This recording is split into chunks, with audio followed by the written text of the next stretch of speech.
بسم اللہ الرحمن الرحیم الحمد للہ رب العالمین نحمده ونستعینه ونستغفره ونؤمن به ونتوکل علیہ ونعوذ باللہ من شرور انفسنا ومن سیئات اعمالنا من يهده اللہ فلا مضل له ومن يضلله فلا هادی له ونشهد أن لا إله إلا الله وحده لا شريك له ونشهد أن سيدنا ونبينا وحبيبنا ومولانا محمدا عبده ورسوله صلى الله تعالى عليه وعلى آله وأصحابه وأزواجه وذرياته وجميع أهل بيته وبارك وسلم تسليما كثيرا كثيرا.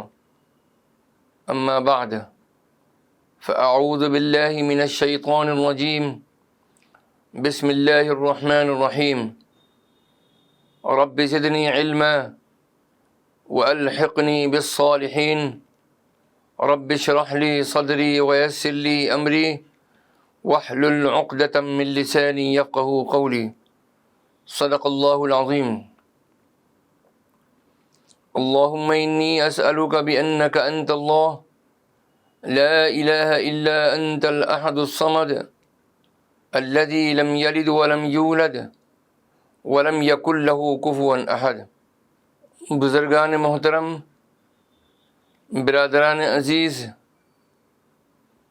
سلسلے کے مخلصین اور ہماری قابل احترام مائیں، بہنیں اور عزیز بچیاں، حضور نبی کریم علیہ الصلاۃ والسلام کی سیرت مبارکہ، آپ کے اخلاق مبارکہ کی روشنی میں یہ سلسلہ جاری ہے اور آج اس کی یہ 32ویں قسط ہیں.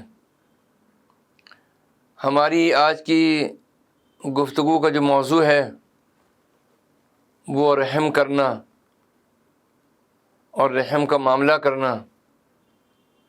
تو رحم پر جو آج ہماری گفتگو ہے وہ کئی قسطوں میں ہوگی آئندہ، اور آج یہ اس کی پہلی قسط ہے. میرے عزیزوں اور دوستوں، ہم نے اس خطبے کے سلسلے میں استفادہ کیا ہے محدث عصر شیخ ناصر الدین البانی رحمۃ اللہ علیہ کی کتابوں سے.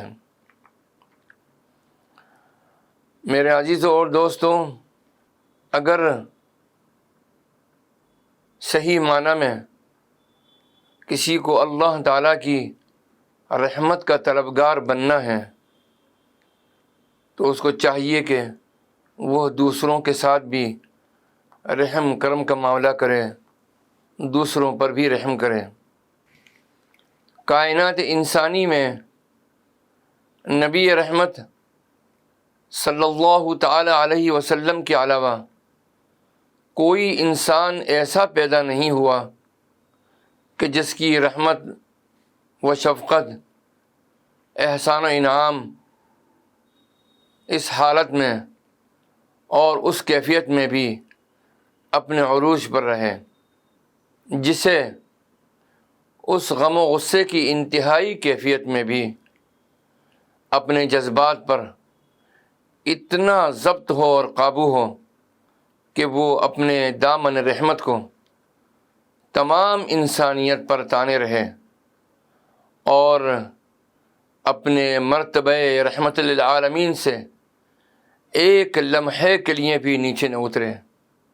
بلا شبہ یہ مقام ساری کائنات کے اندر صرف ایک ہی فرد مقدس کو حاصل ہوا ہے، جو ہمارے نبی، سردار اور آقا حضور نبی کریم صلی اللہ تعالی علیہ وسلم ہیں. آپ صلی اللہ علیہ وسلم اپنی ذات گرامی میں اتنے کامل ہیں کہ جن کے کمال میں کسی تعصب کا کوئی گمان ہو ہی نہیں سکتا۔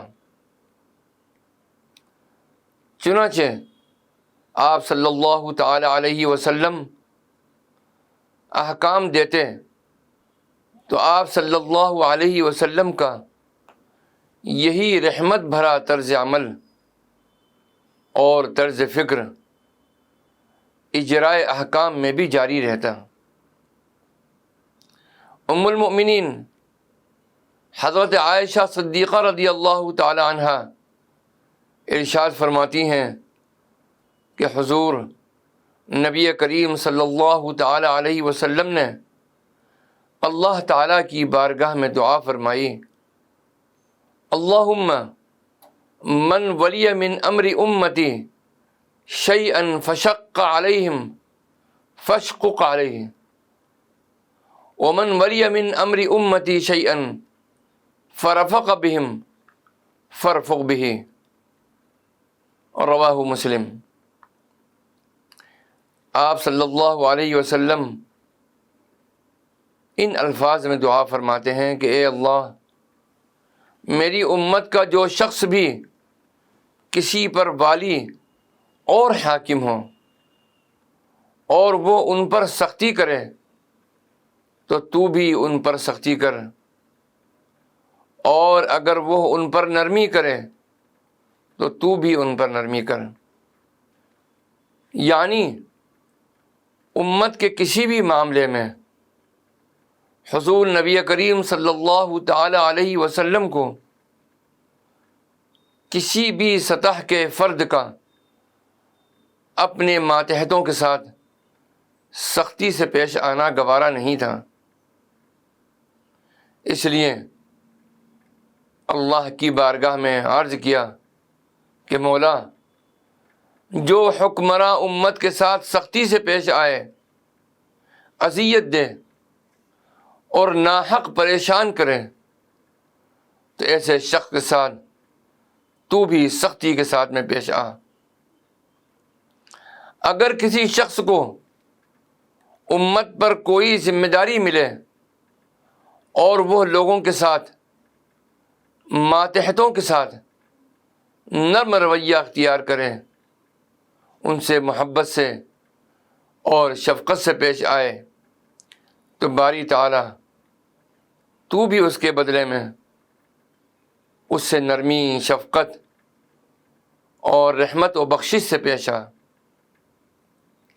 حضور نبی کریم صلی اللہ تعالی علیہ وسلم نے اس فرمان کے ذریعے قیامت تک آنے والی اپنی امت کے تمام لوگوں کے لیے ذمہ داری ملنے کی صورت میں نرمی اور محبت سے پیش آنے اور سختی سے اجتناب برتنے کا دائمی اصول عطا فرما دیا۔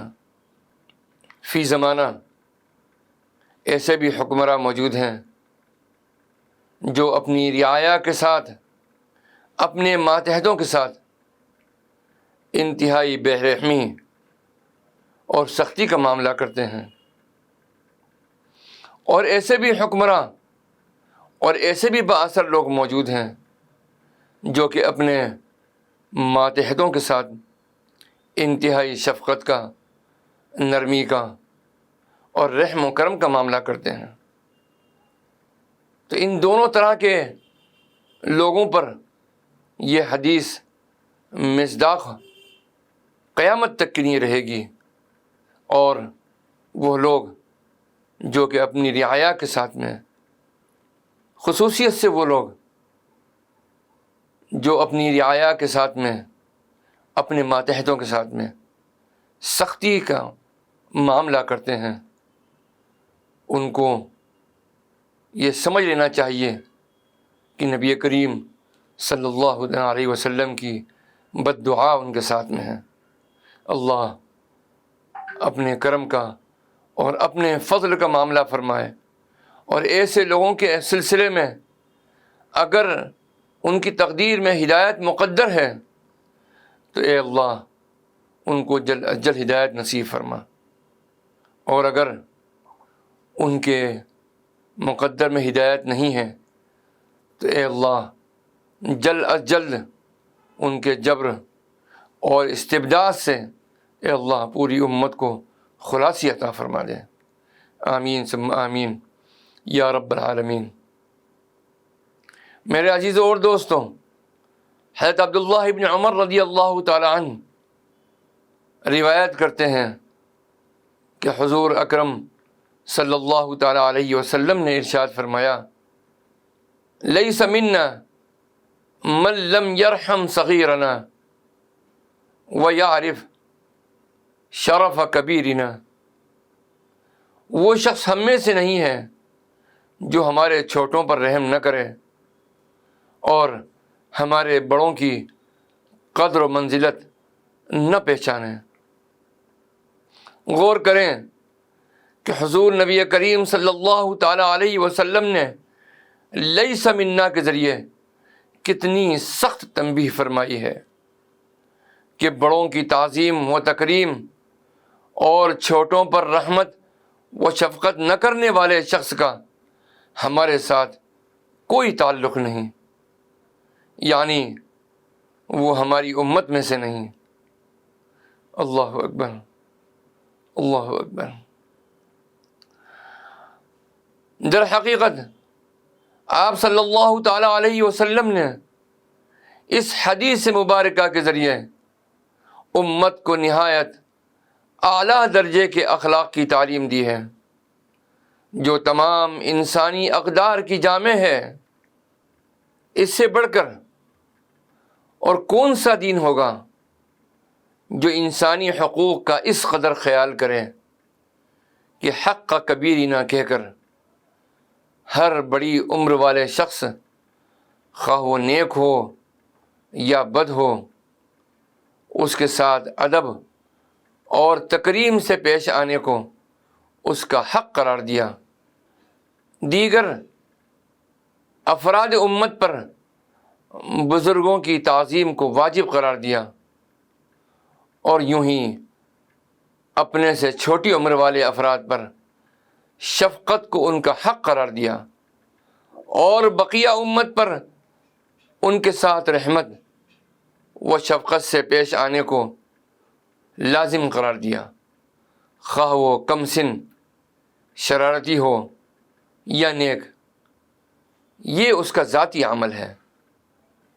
حدیث مبارک میں من لم یعرف حق کبیرنا کی صورت میں بزرگ شہریوں کا ذکر ہے. اس لیے یہ وضاحت ضروری ہے کہ آج کے دور میں بطور خاص بزرگ شہریوں کے لیے جن خصوصی مراعات اور ان کے حقوق کا اہتمام کیا جاتا ہے، یہ تصور سب سے پہلے حضور نبی کریم صلی اللہ تعالی علیہ وسلم نے ہی دنیا کو دیا اور دنیا کو متعارف کروایا، جبکہ جدید دنیا آج اس تصور سے آشنا ہو رہی ہے. میرے عزیزوں اور دوستوں، ایک موقع پر حضور نبی کریم صلی اللہ تعالی علیہ وسلم نے ارشاد فرمایا، اس روایت کو نقل کیا ہے حضرت جریر بن عبداللہ نے رضی اللہ تعالی عنہ. وہ فرماتے ہیں کہ نبی کریم صلی اللہ تعالی علیہ وسلم نے ارشاد فرمایا، لا یرحم اللہ من لا یرحم الناس. اللہ تعالیٰ اس شخص پر رحم نہیں فرماتا جو لوگوں پر رحم نہیں کرتا. ایک اور روایت میں بیان کیا جاتا ہے کہ حضور نبی کریم صلی اللہ علیہ وسلم نے فرمایا، من لا یرحم لا یرحم. جو شخص رحم نہیں کرتا اس پر رحم نہیں کیا جائے گا. اس حدیث مبارکہ کو نقل کیا ہے امام بخاری نے، امام مسلم نے. اور میرے عزیزوں اور دوستوں، یہ احادیث مبارکہ بڑے صاف الفاظ میں یہ حقیقت آشکارا کر دیتی ہیں کہ رحمت کے حصول کے لیے رحمت بانٹنی چاہیے۔ سبحان اللہ۔ جو شخص دوسروں پر ظلم اور زیادتی روا رکھے وہ کسی طور پر بھی رحمت الہی کا مستحق نہیں ہو سکتا۔ مخلوق پر رحمت ہی رحمت الہی کا سبب بنتی ہے۔ اللہ کی رحمت حاصل کرنے کا اس سے بہترین نسخہ اور کوئی نہیں ہو سکتا۔ ام المؤمنین حضرت سیدہ عائشہ صدیقہ رضی اللہ تعالی عنہ ارشاد فرماتی ہیں کہ حضور نبی کریم صلی اللہ تعالی علیہ وسلم نے ارشاد فرمایا ان اللہ یحب الرفق فی الامر کلہ۔ اس حدیث مبارکہ کو نقل کیا ہے امام بخاری نے کتاب الادب کے باب الرفق کے اندر۔ یقیناً اللہ تعالی ہر معاملے میں نرمی برتنے کو پسند فرماتا ہے۔ میرا عزیزو اور دوستو، حضرت جریر بن عبداللہ رضی اللہ تعالی عنہ روایت کرتے ہیں کہ حضور نبی کریم صلی اللہ تعالی علیہ وسلم کو میں نے فرماتے ہوئے سنا ہے من یحرم الرفق یحرم الخیر، جو نرمی سے محروم ہوا وہ خیر سے محروم ہوا۔ رواہ مسلم۔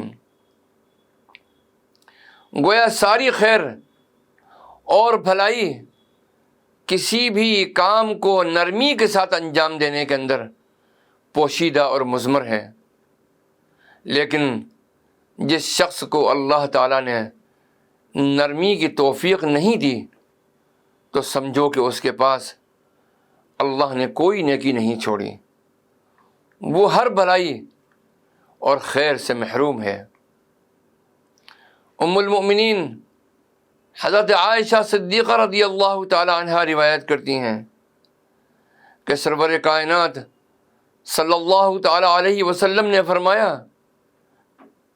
ان اللہ رفیق ویحب الرفق، او کما قال علیہ الصلاۃ والسلام۔ رواہ البخاری۔ یعنی اللہ رب العزت کا لوگوں سے رحمان و رحیم اور غفور الرحیم ہو کر پیش آنا نرمی ہے، اس کا صاحب رحمت واسعہ رب العالمین اور رازق ہونا نرمی ہے، اس کا جواد و کریم اور تواب و رؤوف ہونا نرمی ہے، لہذا وہ ہر معاملے میں نرمی کو پسند کرتا ہے اور نرمی کرنے والوں سے محبت رکھتا ہے۔ حضرت حارث بن وہب رضی اللہ تعالی عنہ روایت فرماتے ہیں کہ حضور نبی کریم صلی اللہ تعالی علیہ وسلم کو میں نے یہ ارشاد فرماتے ہوئے سنا ہے الا اخبرکم بأہل الجنہ، کیا میں تمہیں اہل جنت کی پہچان نہ بتا دوں؟ صحابہ کرام رضوان اللہ تعالی علیہم اجمعین نے عرض کیا کہ یا رسول اللہ بتا دیجئے کہ جنت والے خوش نصیب کون ہیں کہ جن کا جنتی ہونا آپ کی زبان مبارک سے پائے ثبوت کو پہنچ رہا ہے۔ آپ صلی اللہ علیہ وسلم نے ارشاد فرمایا کل ضعیف متضعف لو اقسم علی اللہ لابرہ، ہر وہ ظاہراً کمزور اور حقیر سمجھا جانے والا شخص جس کا مقام اللہ تعالیٰ کے ہاں یہ ہوتا ہے کہ اگر وہ اللہ کے بھروسے پر قسم کھا بیٹھے تو وہ اسے ضرور پورا کر دیتا ہے۔ یعنی وہ لوگ جن سے معاشرے نے مہنگائی اور ظلم و جبر کے ذریعے جینے کا حق تک چھین لیا ہے، مگر اللہ تعالیٰ کے ہاں ان کا حال یہ ہے کہ اگر وہ اس کے بھروسے پر قسم کھا لیں تو اللہ ان کی قسم کو تقدیر بنا دیتا ہے۔ لا الہ الا اللہ، لا الہ الا اللہ۔ اور بالتحقیق یہ لوگ جنتی ہیں۔ پھر حضور نبی کریم صلی اللہ تعالی علیہ وسلم نے فرمایا، الا اخبرکم باہل النار، کیا میں تمہیں دوزخیوں کی پہچان نہ بتا دوں؟ صحابہ اکرام نے پھر عرض کیا کہ یا رسول اللہ ضرور بتائیں۔ آپ صلی اللہ علیہ وسلم نے فرمایا، کل عتل جواز مستکبر، ہر سخت مزاج، جھگڑالو اور مغرور شخص دوزخی ہوگا۔ اس روایت کو نقل کیا ہے امام بخاری رحمۃ اللہ علیہ نے کتاب تفسیر القرآن کے اندر۔ حضرت اسامہ رضی اللہ تعالی عنہ بیان کرتے ہیں کہ رسول اللہ صلی اللہ تعالی علیہ وسلم نے ارشاد فرمایا، قمت على باب الجنہ فكان عامة من دخلها المساکین، میں جنت کے دروازے پر کھڑا ہو گیا کہ دیکھوں میری امت کے کون لوگ سب سے پہلے جنت میں جانے کے حقدار بنائے گئے ہیں۔ اللہ تعالیٰ نے سب سے پہلے جن لوگوں کو جنت میں داخل فرمایا وہ میری امت کے غریب، محتاج، پسماندہ، پسے ہوئے مساکین اور حاجت مند لوگ تھے۔ اللہ اکبر۔ لوگ محتاج ہونے کو عیب سمجھتے ہیں، غریب ہونے کو معیوب سمجھتے ہیں۔ میرے عزیزوں اور دوستوں، سب مقدرات الہی میں سے ہیں۔ اللہ تعالیٰ جس حال میں رکھے اس پر اس کا شکر ادا کرنا چاہیے، اور زندگی میں اپنی ضروریات کو پورا کرنے کے لیے اور حقوق کی ادائیگی کے لیے جو بھی جائز تدابیر ہو سکتی ہیں اس کے لیے جد و جہد اور محنت کرتے رہنا چاہیے۔ لیکن غریب ہونا، محتاج ہونا، مسکین ہونا یہ عیب نہیں ہے۔ میرے عزیزوں اور دوستوں، اللہ کے نبی صلی اللہ تعالی علیہ وسلم نے دعا فرمائی ہے کہ اے اللہ مجھ کو مسکینوں کے اندر اٹھانا۔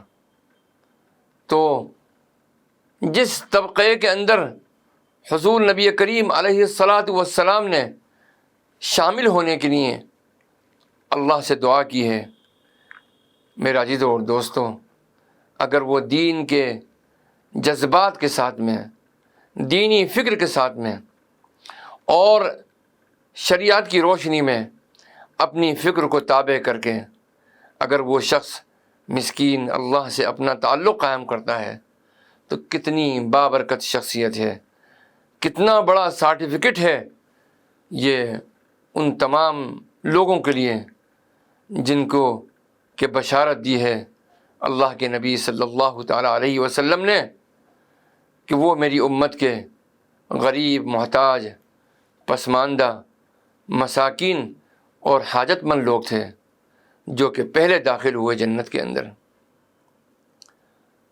میرے عزیزوں اور دوستوں، اسی طریقے سے مظلوم کی بد دعا سے بھی ہمیشہ بچنے کی کوشش کرنی چاہیے کہ مظلوم کی بد دعا بڑی اثردار ہوتی ہے۔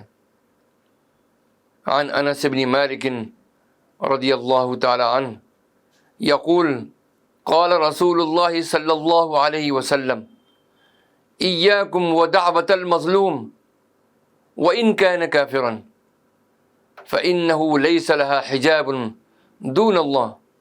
حضرت انس بن مالک رضی اللہ تعالی عنہ فرماتے ہیں کہ رسول اللہ صلی اللہ تعالی علیہ وسلم نے فرمایا، مظلوم کی بد دعا سے بچو اگرچہ وہ کافر ہی ہو، اس لیے کہ مظلوم کی پکار اور اللہ کے درمیان کوئی پردہ حائل نہیں ہوتا۔ نبی کریم صلی اللہ تعالی علیہ وسلم نے ظلم کی تمام قسموں سے ڈرایا ہے تاکہ مظلوم تمہارے خلاف اللہ کو نہ پکارے، اس لیے کہ مظلوم کی پکار کو اللہ تعالیٰ لازمی طور پر قبول کرتے ہیں، اور اللہ کے آگے کوئی پردہ بھی نہیں ہوتا جو اس کی مخلوق سے آڑ بن سکے۔ گویا وہ لوگ جو اس جہاں میں معاشرتی ظلم اور جبر اور استحصال کی وجہ سے اپنا حق حاصل نہیں کر سکے، تو اس کا ازالہ اللہ تعالیٰ قیامت کے دن ان کے جنت میں سب سے پہلے داخلے کی صورت میں کرے گا۔ لا الہ الا اللہ۔ ایک بار حضرت عبداللہ بن مسعود رضی اللہ تعالی عنہ اپنے ایک دوست سے ملنے آئے، وہ موجود نہ تھے۔ ان کی بیوی سے پانی مانگا، اس نے لونڈی کو ہمسایہ کے گھر بھیجا کہ دودھ مانگ لائے۔ لونڈی نے آنے میں دیر لگائی تو اس نے اس پر لعنت بھیجی۔ حضرت عبداللہ بن مسعود رضی اللہ تعالی عنہ گھر سے نکل آئے۔ ان کے دوست آئے تو کہا، آپ سے کیا پردہ تھا؟ گھر میں آ کر بیٹھے ہوتے، کھایا پیا ہوتا۔ بولے سب کچھ کر لیا، لیکن آپ کی بیوی نے لونڈی پر لعنت بھیجی، اور رسول اللہ صلی اللہ علیہ وسلم نے فرمایا کہ اگر لعنت بے محل ہوتی ہے تو خود لعنت بھیجنے والے پر لوٹ آتی ہے۔ اس لیے مجھے خوف پیدا ہوا کہ شاید لونڈی معذور ہو اور وہ لعنت آپ کی بیوی پر لوٹ آئے اور میں اس کا سبب بنوں۔ اس خیال سے میں گھر سے باہر نکل آیا۔ اللہ سبحانہ و تعالی ہمیں اپنے بڑوں اور چھوٹوں سب کے ساتھ میں رحم کا اور کرم کا معاملہ کرنے کی توفیق عطا فرمائے۔ آمین ثم آمین یا رب العالمین، والصلاة والسلام علی النبی الکریم، والسلام علیکم ورحمۃ اللہ وبرکاتہ۔ بسم اللہ الرحمن الرحیم۔ اللہم صلی علی سیدنا و مولانا محمد وعلی آل سیدنا و مولانا محمد وبارک وسلم۔ اللہم انت السلام ومنک السلام، تبارکت یا ذا الجلال والإکرام۔ ربنا ظلمنا انفسنا وإن لم تغفر لنا وترحمنا لنكونن من الخاسرين۔ ربنا لا تزغ قلوبنا بعد إذ هديتنا وهب لنا من لدنك رحمة إنك أنت الوهاب۔ ربنا إنك جامع الناس ليوم لا ريب فيه إن الله لا يخلف الميعاد۔ ربنا عليك توكلنا وإليك أنبنا وإليك المصير۔ ربنا تقبل منا إنك أنت السميع العليم وتب علينا يا مولانا إنك أنت التواب الرحيم۔ وصلى الله تعالى على خير خلقه سيدنا محمد وعلى آله وأصحابه أجمعين برحمتك يا أرحم الراحمين۔